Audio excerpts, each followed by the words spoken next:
Hey there, I'm Matt Tommy, and over the last 10 years, I've helped thousands of Christian artists all over the world start thriving spiritually, artistically, and in the marketplace, while at the same time building my own super successful art business.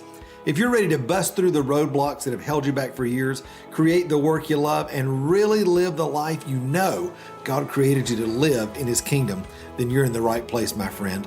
Now with over 500,000 downloads, you're listening to the Thriving Christian Artist Podcast.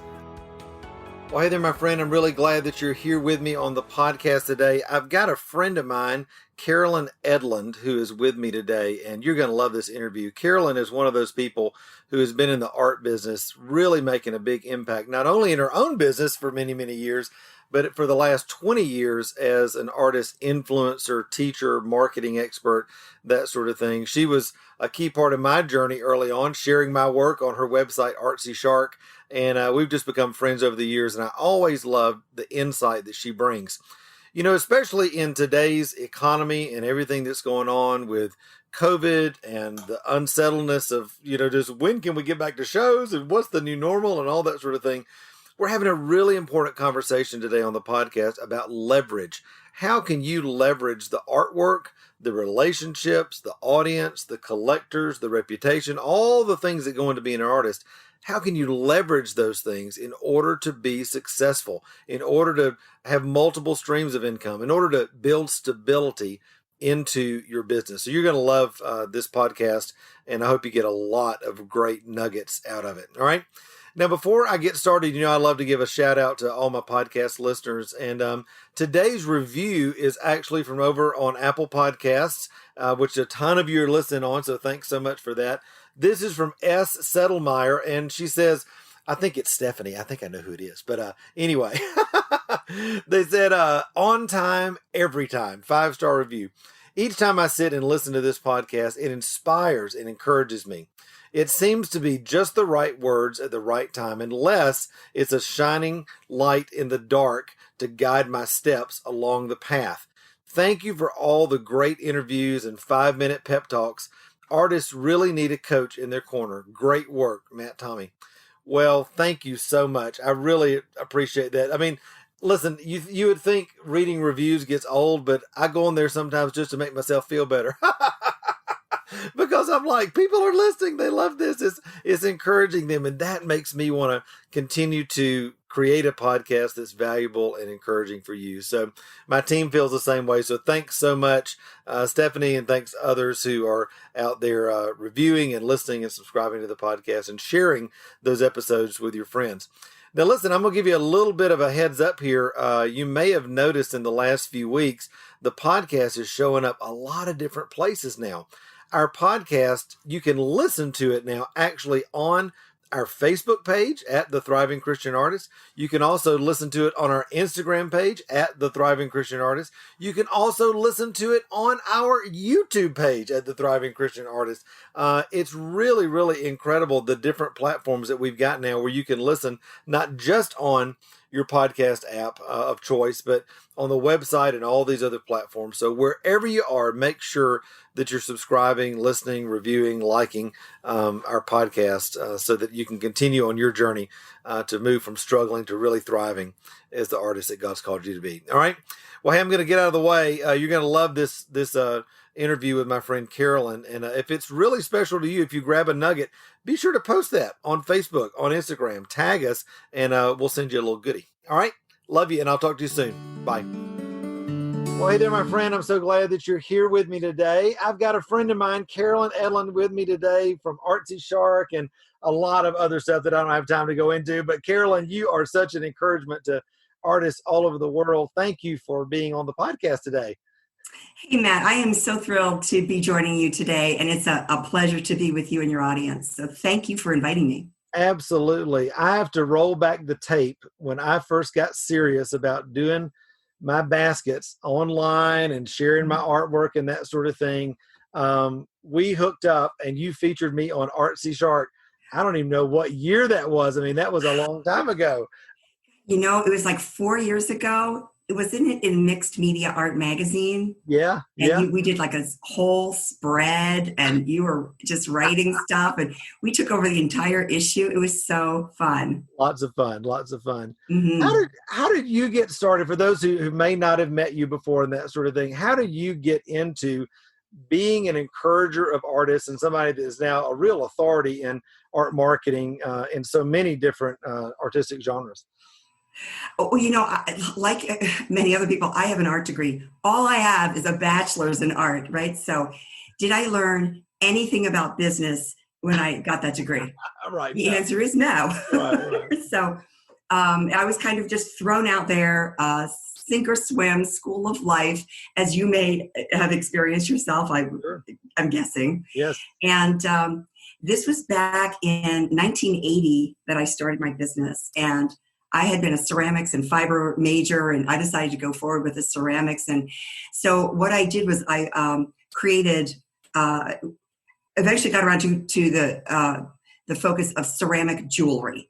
So I created lines of it. We jumped into the wholesale marketplace, which was a very lucrative place to be at the time. Mm. I did really well. I did a lot of trade shows. I had sales reps working for me. Wow. I had a whole team of people in the studio, 3 or 4 people at any given time.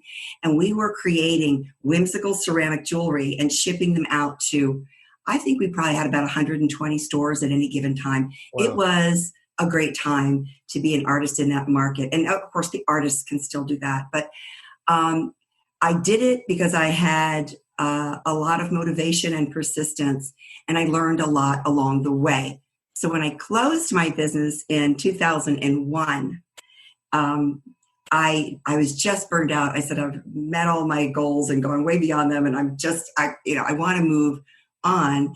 And I applied for a job as a sales rep with an art publisher, got that job immediately, and worked with Portal Publications. And they put me out in the field. I was with them for 3 or 4 years until they actually fired their entire sales force on a conference call. How nice. It's crazy. But anyway, I was like a rep of the year for the North. I did really great. And what I learned from being in sales, the smart strategies that a lot of these big companies use can very easily be transferred to the entrepreneur and what you do on your own.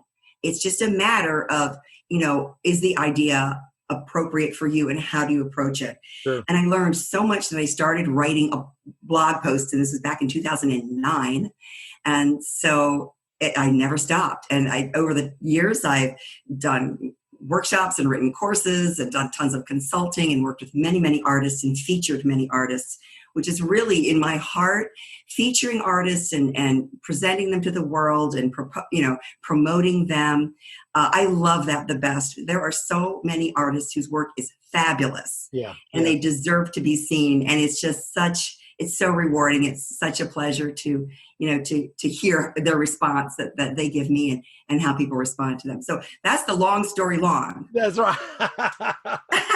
Well, everybody has a backstory, right? Nobody just happens up and starts living their life at this stage. We all come to it with a journey. And I love that, because I think same thing for me, it's like the life I'm living right now is a convergence of all these beautiful experiences and things that I thought I would never be doing again. And now you've reincarnated themselves into this, time of life. And so it's wonderful.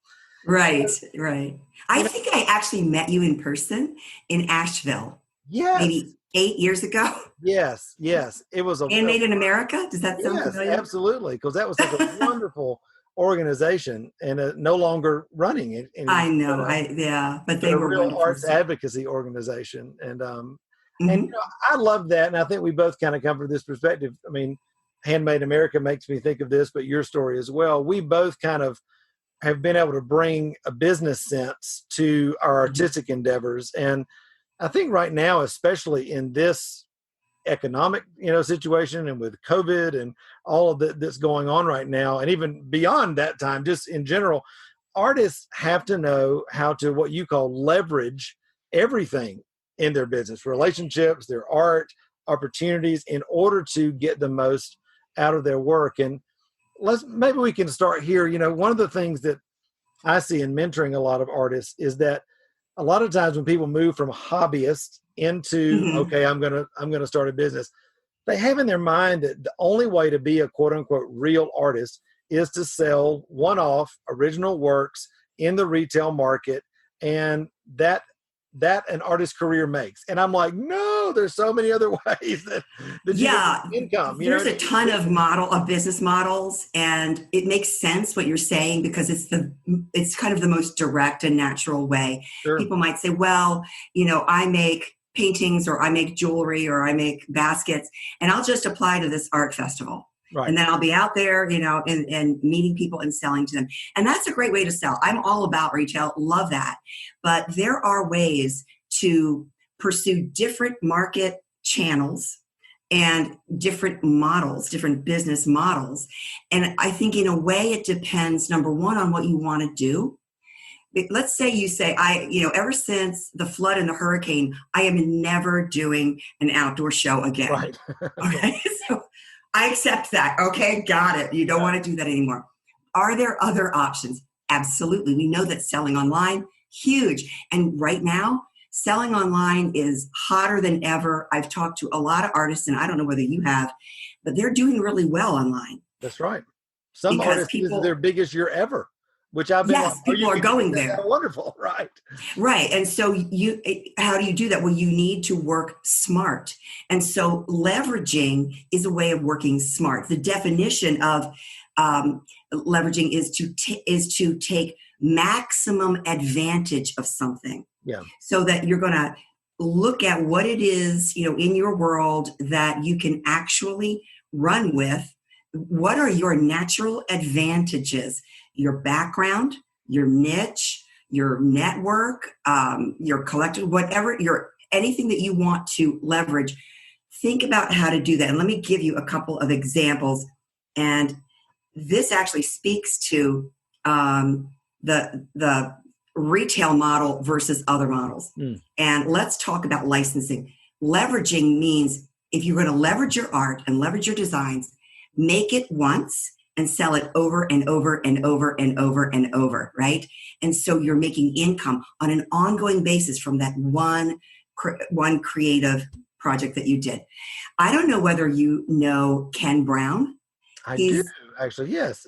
He's a fabulous calligrapher. He's like the rock star of all calligraphers. He's been around forever. I interviewed him years ago, and he had a very interesting story that he told me. His wife was a watercolor artist, and of course, he's a calligrapher, so he's doing all the lettering. And years ago, they created a design which was a painting of the beach, and here's the sand and the sea oats, and it was the footprints, God's footprints poem, right, which is so well known, right, and it was on this beach scene, and he wrote it out in beautiful calligraphy.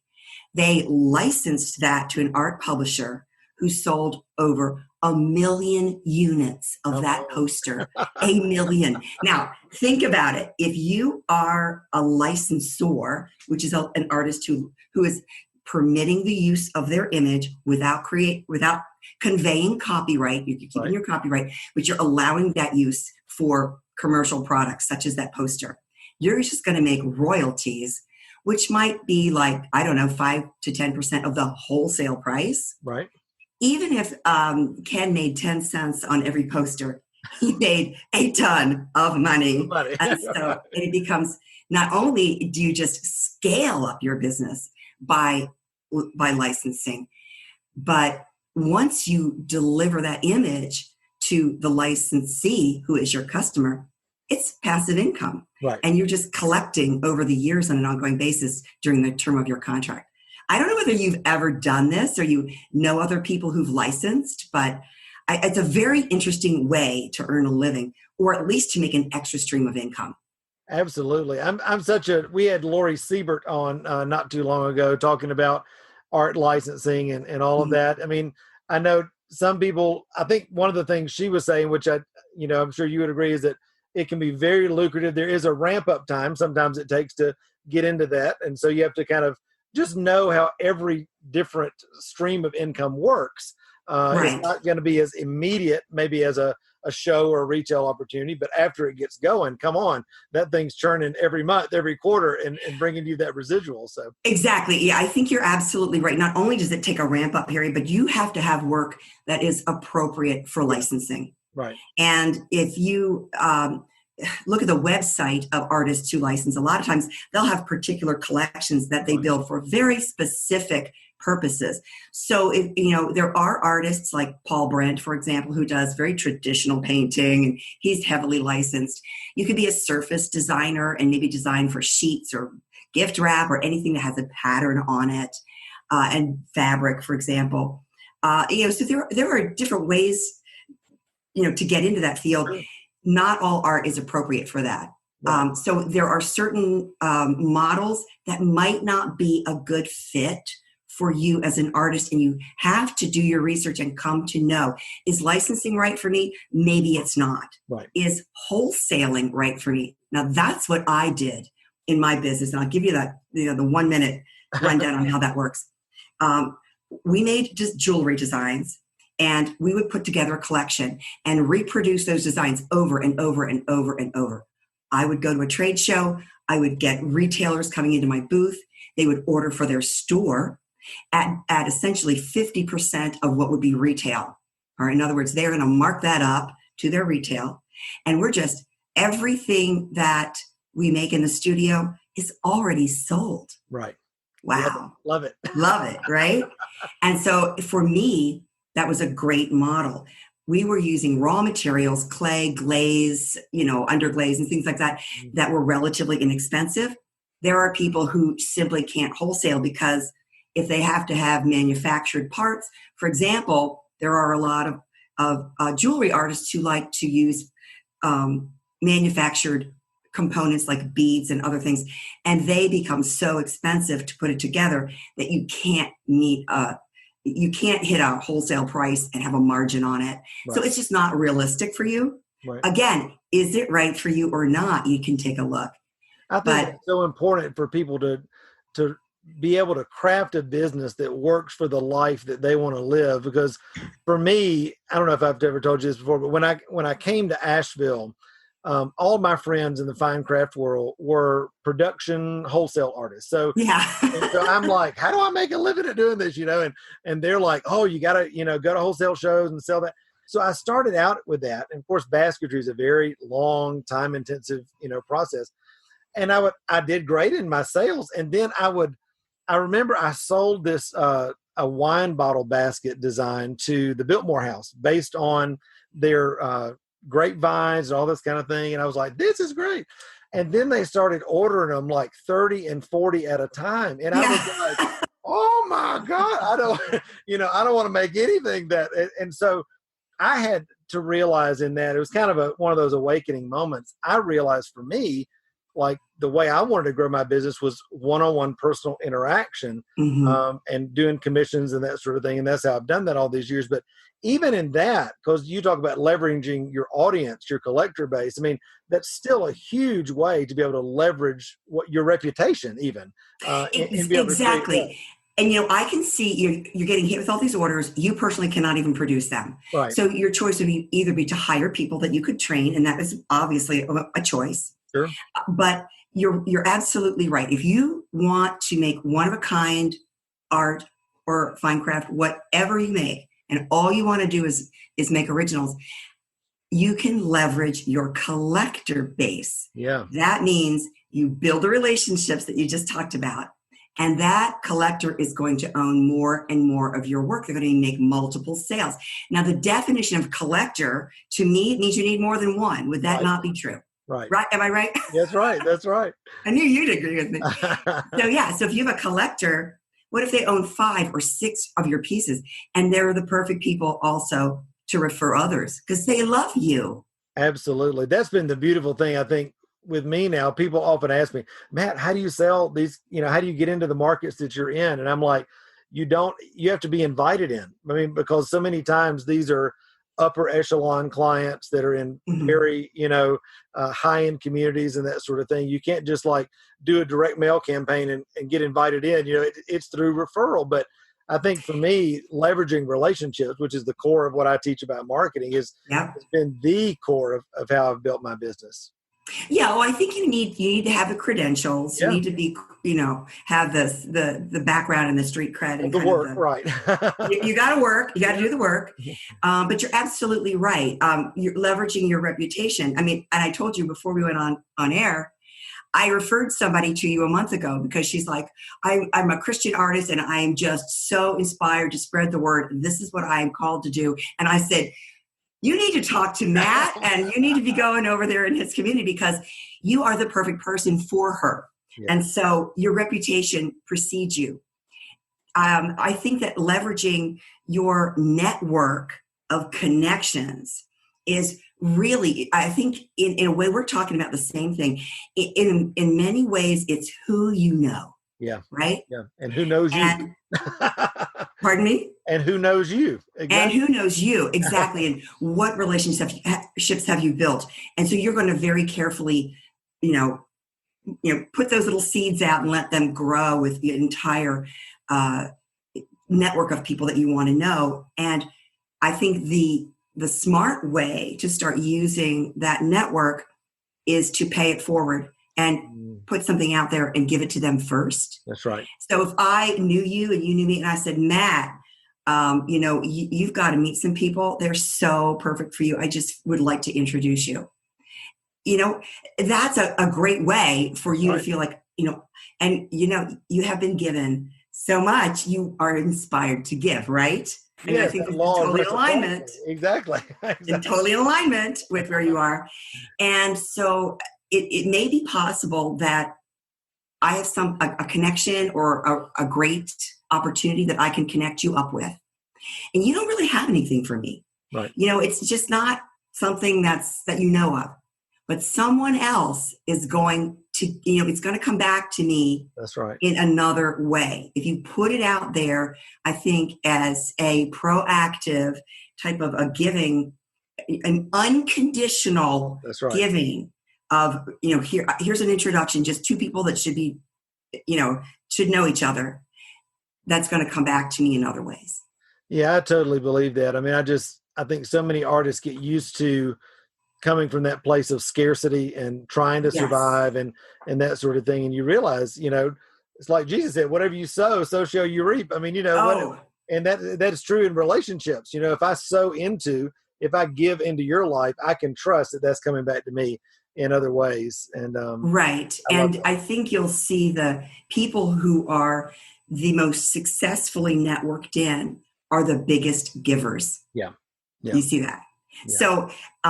So we can use our relationships to leverage our businesses. And so I might call you up one day and say, Matt, I'm really struggling here. Do you have a suggestion for me or something? You might have the very thing for me. So keep those close relationships. I just want to, give you a lot of kudos for building such a tight, supportive community that you've built, because I think that's where people really thrive. And I'm sure you've seen a lot of people in your group, in the Thriving Artist. I mean, isn't this the Thriving Christian Artist podcast, right?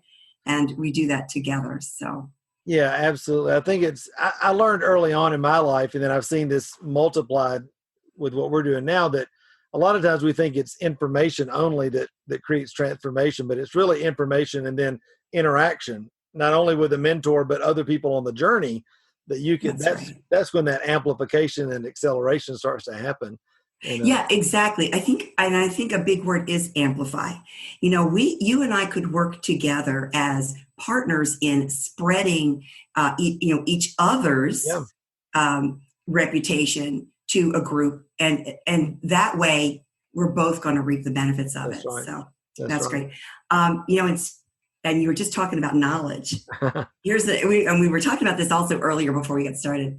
If you're an artist right now and you can't really sell because it's just not, there's something, there's a roadblock in the way or whatever, do you have knowledge that you can leverage by teaching I know an artist who'd been on like, I don't know how many residencies. I think she traveled all over the world. She wrote a course, an online course, how to get a residency, what to expect on a residency, how to know. It just was excellent. And she turned that into a course. She put it up on, one of these learning platforms, and she's charging $50 for it or something. So it's that additional stream of income. Yeah, because every little bit, I think, comes together. I call it the Parthenon marketing plan. It's like your business is the roof, and all the different strategies that we do are the pillars, that go under that. And it's not like any one of them, they all go up and down, seasonally or whatever, but they all come together to make a business. And I think so many times, like with teaching, because I can hear people now, oh, I'm not good enough to teach, or I'm not experienced enough to teach. And I'm like, you only have to be a little bit ahead of your audience, of your students, in order to be able to give a great teaching and a great course. Yeah, and it's amazing. You might think, well, there's 1,000 articles online about something that I know. Anybody could access it. But if you put it together in an organized way, that might be just what people are looking for, because they don't have endless hours to, click around the internet and learn something. That's right. So I totally agree. That's good stuff. Well, speaking of not having endless hours, we don't have endless hours. We could talk forever, because I love talking about marketing and art and business with you. And I want to encourage people to go to your website and connect with you, Carolyn, because you've got such great resources out there. So where's the best place for folks to be able to connect with you after the podcast? They can go to my website at artsyshark.com. It is filled with business articles and lots of featured artists and all kinds of stuff. Definitely has a search function and, drop down menus and so forth. So mostly we write about marketing strategies, sales strategies, different channels. And I have a lot of very inspirational articles about artists and how they did what they did. Yeah. Just last week, I wrote about an artist who has turned her abstract paintings into hand-woven rug design. And these rugs are made by artisans in Nepal. And she is helping to support people over there through a program which makes sure that there's no child labor, that everything is ethically done, that these people are well paid. And through her art, she is supporting these artisans in another country. And she said, I'm not doing it for the money. I'm doing it because this is the right thing to do, and I want to support other artists. So I just love that. And I think there's a lot of people in your community, in your network, who are looking for a reason to do something good in the world, That's right. to share with the world. And maybe making money is good, but it's not the primary driving force. Absolutely. Well, I love those stories. I'm still getting emails and see you online and all that. And I just love sending people your way. So thanks so much, Carolyn, for taking the time to be on the podcast and encourage everybody talking about how to leverage our art. It's been a great conversation. Thank you so much, Matt. It's been wonderful speaking with you. Hey, thanks so much for spending a few minutes with me today on the podcast. Listen, I hope it's been a huge encouragement to you on your journey as an artist. Hey, also, before you leave, make sure to hit the subscribe button so you don't miss any of the other episodes of the Thriving Christian Artist podcast. And also, be sure to connect with me on Facebook, Instagram, or at my website, which is matttommymentoring.com. Until next time, remember, you were created to thrive. Bye-bye.